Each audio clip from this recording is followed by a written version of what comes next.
নমস্কাৰ বন্ধুসকল, স্বাগতম জনাইছোঁ মোৰ ইউটিউব চেনেললৈ।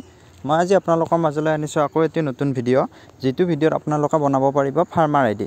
এই ফাৰ্মাৰ আইডিটো কেনেকৈ বনাব তাৰ বাবে মই সম্পূৰ্ণ প্ৰচেছ ষ্টেপ বাই ষ্টেপ দিয়া আছে। আপোনালোকে ভিডিঅ'টো চালে গম পাব সকলোখিনি।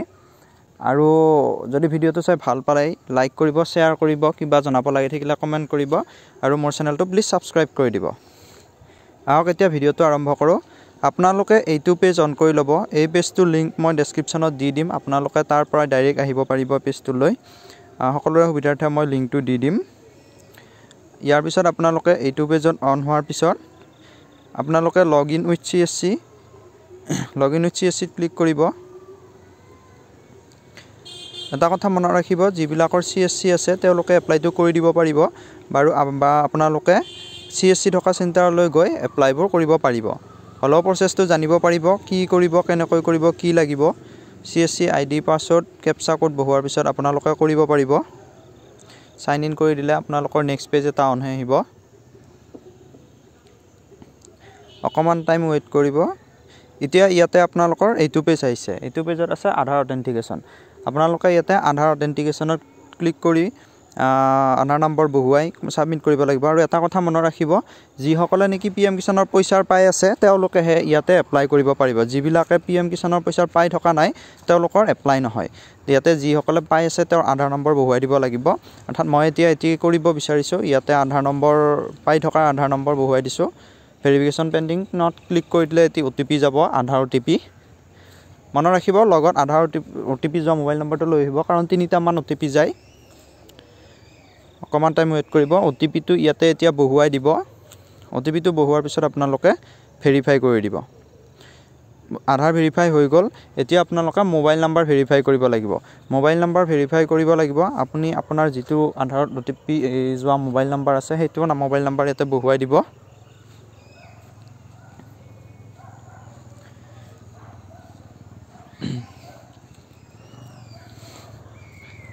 আপুনি আধাৰত থকা মোবাইল নাম্বাৰটো বহুৱাই তলত ভেৰিফিকেশ্যন পেণ্ডিং আছে তাতে ক্লিক কৰি দিব। দিয়াৰ লগে লগে আপোনাৰ আকৌ এটা OTP যাব। এইটো মোবাইল OTP হ'ব।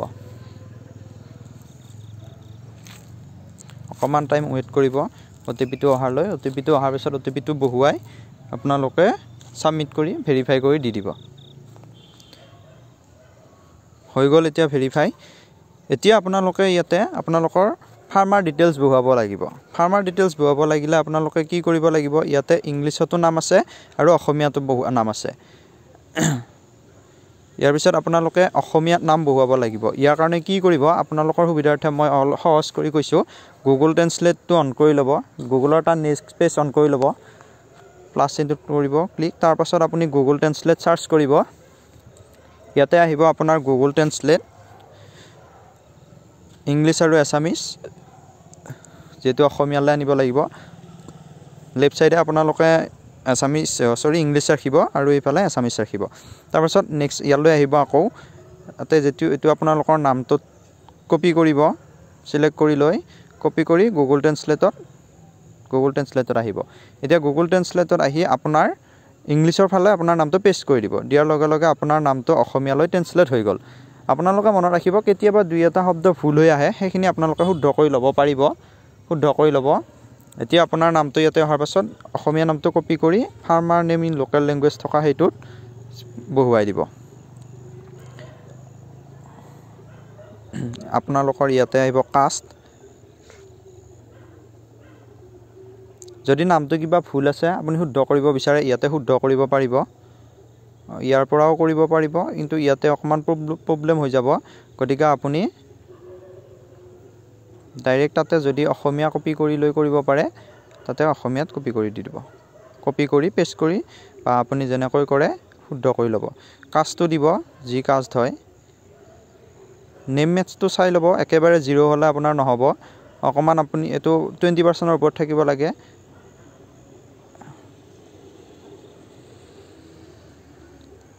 কিবা এটা ভুল হৈ গৈছে অকণমান। এইখিনি আপুনি ঠিক কৰিব লাগিব।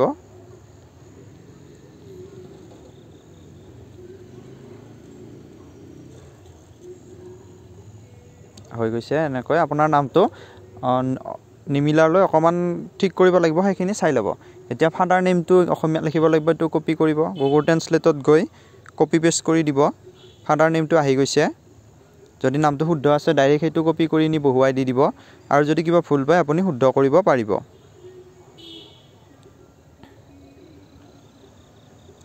আধাৰৰ ফাৰ্মাৰ ডিটেইলছতে আপোনাৰ আধাৰৰ যিটো ফটো আছে সেইটো আহি যাব। তাৰপিছত আপুনি ইয়াতে আপোনাৰ ৰেচিডেণ্টেল ডিটেইলছখিনি বহুৱাব লাগিব। ফাৰ্ষ্ট টাইম আপোনাৰ ভিলেজ আহিব, ভিলেজটো আপুনি এইটো অসমীয়াত লিখিব লাগিব, কপি কৰিব ইংলিছটো কপি কৰাৰ পাছত আপুনি গুগল ট্ৰেন্সলেটত গৈ ইংলিছত পেষ্ট কৰি দিব। ইংলিছত পেষ্ট কৰাৰ পাছত আপোনাৰ অসমীয়া অট'মেটিক আহিব, অসমীয়াখিনি কপি কৰি ইয়াতে লোকেল লেংগুৱেজত পেষ্ট কৰি দি দিব। আপোনালোকে যদি ডাইৰেক্ট লিখিব পাৰে তেনেকৈ লিখি দিব পাৰে, কিন্তু গুগল ট্ৰেন্সলেট কৰি ল'লে আপোনালোকৰ সহজ হয়। ইয়াৰ পাছত আপোনালোকৰ ষ্টেট, ডিষ্ট্ৰিক্ট, চাব ডিষ্ট্ৰিক্ট, ভিলেজ, পিনক'ড এইখিনি বহুৱাব লাগিব। কেতিয়াবা আধাৰৰ পৰা অট'মেটিক লৈ কিছুমানৰ, তেওঁলোকে ফিল আপ কৰিব নালাগে। আৰু যদি কেতিয়াবা নলয়, আপোনালোকে তলত আছে এইটো ইনচাৰ্ট লেটেষ্ট ৰেচিডেণ্টেল ডিটেইলছ, এইটোত ক্লিক কৰিব লাগিব। কৰিলে আপোনালোকে মেনুৱেলি বহুৱাব পাৰিব। ইয়াতে আপুনি ডিষ্ট্ৰিক্ট চাৰ্চ কৰিব, চাব ডিষ্ট্ৰিক্ট কি হয় চাৰ্চ কৰিব। তাৰপাছত আপোনাৰ যিখন ভিলেজ হয় ভিলেজ ক্লিক কৰিব।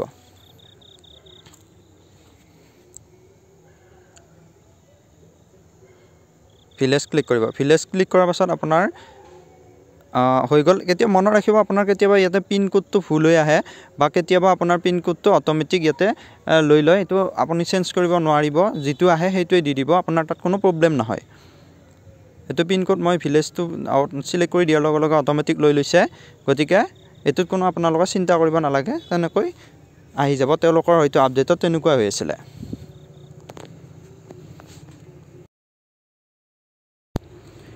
এইখিনি অহাৰ পিছত এতিয়া land owner details. Land owner ডিটেইলছত আপোনালোকে ক্লিক কৰিব, অ'নাৰ ক্লিক কৰি দিব ইয়াতে। তাৰপাছত আপুনি এতিয়া লেণ্ড ডিটেইলছ ফেটছ কৰিব লাগিব। ফেটছ লেণ্ড ডিটেইলছত ক্লিক কৰাৰ পাছত ডিষ্ট্ৰিক্ট চিলেক্ট কৰিব, আপোনাৰ যিখন ডিষ্ট্ৰিক্ট হয়, চাব ডিষ্ট্ৰিক্ট, ভিলেজ চিলেক্ট কৰিব লাগিব। ইয়াতে আপোনাৰ যি ডিষ্ট্ৰিক্ট হয় ডিষ্ট্ৰিক্ট চিলেক্ট কৰি দি দিব, আপোনাৰ চাব ডিষ্ট্ৰিক্ট চিলেক্ট কৰিব, আৰু আপোনাৰ ভিলেজ চিলেক্ট কৰিব। এতিয়া আপুনি ইয়াতে আপোনাৰ জমাবন্দীখন যিখনত নাম আছে সেই জমাবন্দীখন লৈ আপুনি ইয়াতে চাৰ্চ কৰিব লাগিব। জমাবন্দীখন থকাৰ পাছত আপুনি ইয়াতে কি কৰিব, যিমানবোৰ ডাক নম্বৰ আছে ডাক নম্বৰবিলাক চাৰ্চ কৰিব। যদি যিটো ডাক নম্বৰত আপোনাৰ নাম আহে সেইটোহে আপুনি কৰিব পাৰিব। এতিয়া চাওক, এইটো ডাক নম্বৰত মই যিজনৰ কৰি আছোঁ তেওঁৰ নাম নাই, গতিকে জমাবন্দীখনত যিকেইটা ডাক নম্বৰ আছে গোটেইকেইটা আপুনি এটা এটাকৈ চেক কৰিব লাগিব, আৰু যিকেইটা ডাকত নাম আছে তেওঁৰ এটা বহুৱাই দিলে বাকীকেইটা অট'মেটিকেলি লৈ ল'ব। সেইকাৰণে ইয়াতে কৈ থকা হৈছে বাৰে বাৰে, যিবিলাকৰ নেকি জমাবন্দীত নাম নাই তেওঁ কৰিব এপ্লাই নোৱাৰে, বেলেগৰ নামত থাকিলে নোৱাৰে। এতিয়া চাওক, এইটো ডাগত আহিছে, মই এইটো চিলেক্ট কৰি ইয়াতে সৰু এটা বটন আছে, এইটোত ক্লিক কৰি ছাবমিট কৰিব লাগিব। আপোনালোকে মনত ৰাখিব, যদি এটা ডাক নম্বৰ বহুৱাই দিয়াৰ পিছত বহুকেইটা ডাক নম্বৰত একেলগে নাম আছে, আপুনি গোটেইকেইটা চিলেক্ট কৰি ছাবমিট কৰি দি দিব, কোনো প্ৰব্লেম নাহে। আৰু ইয়াৰ পিছত যদি আপুনি এইটো ছাবমিট হৈ গ'ল, নেক্সট বেলেগ এখন পট্টাৰ দিব বিচাৰে, আকৌ ফেটছ লেণ্ড ডিটেইলছত ক্লিক কৰিব, বেলেগ এখন পট্টাৰ দিব পাৰিব আপুনি, যিকোনো যিমানবোৰ পট্টাত যদি দিব বিচাৰে দিব পাৰিব, এখন থাকিলেও কথা নাই। আকৌ ডিষ্ট্ৰিক্ট, চাব ডিষ্ট্ৰিক্ট, ভিলেজ চিলেক্ট কৰি এটা ডাক নম্বৰ আহিব, আপুনি যিকেইটা ডাগৰ আপোনাৰ নাম আহে সেইকেইটা চিলেক্ট কৰি ছাবমিট কৰি দিব। দিয়াৰ পাছত আপুনি ইয়াতে ভেৰিফাই লেণ্ড ডিটেইলছত ক্লিক কৰিব লাগিব, আকৌ ভেৰিফাই লেণ্ড ডিটেইলছত ক্লিক কৰিব। এইখিনি হোৱাৰ পাছত আপুনি ভেৰিফাই অল লেণ্ডত ক্লিক কৰিব। ভেৰিফাই অল লেণ্ডত ক্লিক কৰাৰ পাছত আপোনাৰ লেণ্ড ভেৰিফাই হৈ গ'ল। এতিয়া আপুনি ইয়াতে ছ'চিয়েল ৰেচিডেঞ্চি দিব নালাগে, ডিপাৰ্টমেণ্টেল এপ্ৰুভেল ৰিনিউৱেলত এইটোত ক্লিক কৰি দিব, এই দুটা ক্লিক কৰিব, তাৰপাছত ছেভ অপশ্যনত ক্লিক কৰি দিব। এবাৰ আপুনি চেক কৰি ল'ব পাৰে, আপুনি চেক কৰি চাব, যদি আপোনাৰ কিবা ভুল হৈছে আপুনি কাৰেকশ্যন কৰিব পাৰিব এতিয়াই, পিছত এবাৰ ছাবমিট কৰাৰ পাছত নোৱাৰে। এইখন পেজ ছেভ কৰাৰ পাছত এইটো আহিব, এতিয়া OTP ৰাখি ক্লিক কৰি দিব, বায়'মেট্ৰিকত ক্লিক নকৰিব, কিবা প্ৰব্লেম হৈ আছে, ছল্ভ হোৱা নাই। OTP ক্লিক কৰি এতিয়া ইয়াতে এইটো পেজ আহিব, এইটো পেজত আপুনি আপোনাৰ আধাৰ নম্বৰ বহুৱাব। আধাৰ নম্বৰ বহুৱাৰ পাছত আপোনাৰ নেক্সট আকৌ এটি OTP ছাবমিট কৰিব লাগিব, এই তিনিটা OTP আহিব, এইটোৰ পিছত আৰু নালাগে। আধাৰ নম্বৰটো আপুনি ইয়াতে বহুৱাই দিব,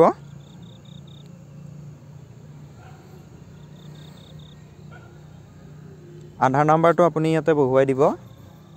বহুৱাৰ পাছত আপুনি গেট OTP ক্লিক কৰি দিব। গেট OTP ক্লিক কৰাৰ পাছত আপোনাৰ মোবাইলত এটি OTP যাব, OTPটো অহালৈ অপেক্ষা কৰিব।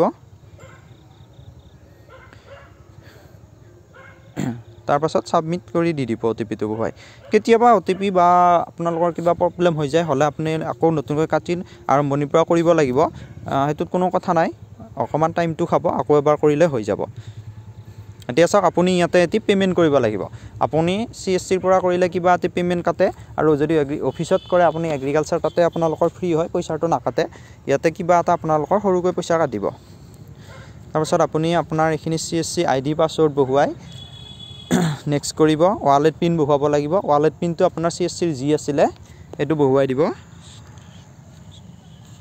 হোৱাৰ পিছত আপুনি সাবমিট কৰি দিব হৈ গল এতিয়া আপোনাৰ ৰেজিষ্ট্ৰেচন সাকসেসফুল আপোনাৰ এটা টেম্পোৰাৰী ৰেজিষ্ট্ৰেচন নাম্বাৰ আহিব এনৰোলমেন্ট ID হিচাপে এটো ৰাখি থৈ দিব ডাউনলোড PDF-ত ক্লিক কৰিলে আপোনাৰ স্লিপখন আহিব আপুনি প্ৰিন্ট কৰি দিব পাৰে আৰু প্ৰিন্ট কৰি নিদিলেও কথা নাই আপুনি সেভ কৰি থৈ দিব ইয়াতে যেহেতু ইয়াৰ পিছত ভেৰিফিকেশন হলে আপোনাৰ মোবাইলত আকৌ ভেৰিফাই হোৱাৰ পিছত এটা সেন্ট্ৰেল ID আহিব মেছেজ আহিব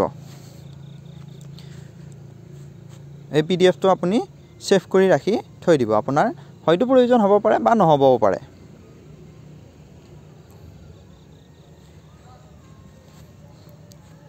আপুনি জি বুলি সেভ কৰে আপুনি ইয়াতে সেভ কৰি থৈ দিব পাৰে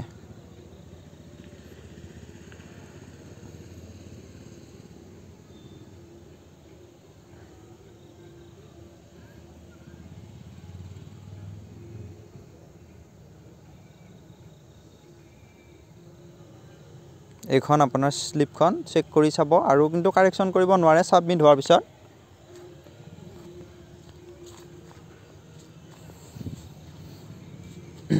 এতিয়া বেক আহি আপুনি ইয়াতে ওকে কৰি দি দিব এতিয়া হৈ গল আপোনাৰ এইখিনি আছিল প্ৰসেসটো মুঠতে মন ৰাখিব নিজৰ নাম থকা জমাবন্দী লাগিব আধাৰ OTP মোবাইল লাগিব আৰু আধাৰ নাম্বাৰ ফটো লাগিব এইখিনি আছিল যদি ভিডিওটো চাই আপোনালোকে ভাল পালে লাইক কৰিব শেয়াৰ কৰিব আৰু যিমান পাৰে সকলোকে জনাব যাতে কোনো ইয়াৰ পৰা বঞ্চিত হ'ব লগা নহয় ধন্যবাদ ভিডিওটো চোৱাৰ বাবে এইখিনি আছিল আৰু এটি দেখাই দিও আপোনালোকে যদি ইয়াতে আকৌ চেক কৰি চাব বিচাৰে ইয়াতে আহিব ফাৰ্মাৰ ৰেজিষ্ট্ৰিত আহি আপুনি ড্যাশবোৰ্ডত ক্লিক কৰিব সৰি ড্যাশবোৰ্ডত নহয় আপুনি চেক এনৰোলমেন্ট ডিটেইলছত ক্লিক কৰিব তাতে ক্লিক কৰাৰ পাছত এনৰোলমেন্ট ID আৰু আধাৰ নাম্বাৰ আহিব এনৰোলমেন্ট ID আৰু আধাৰ নাম্বাৰ আহাৰ পাছত আপুনি ইয়াতে যেটো যদি আপোনাৰ যে এটো ৰেজিষ্ট্ৰেচন সাকসেসৰ পিছত এটা নম্বৰ আহিছিলে হেইটো ক্লিক কৰি চেক কৰিব পাৰে অথবা আপুনি আধাৰ নাম্বাৰে চেক কৰিব পাৰে মই আধাৰেৰে কৰি দিছো আধাৰ নাম্বাৰটো বহুৱাই আপুনি ইয়াতে আধাৰ নাম্বাৰটো বহুৱাই চেক কৰি দিব চেক কৰিলে আপোনাৰ ইয়াতে আহিব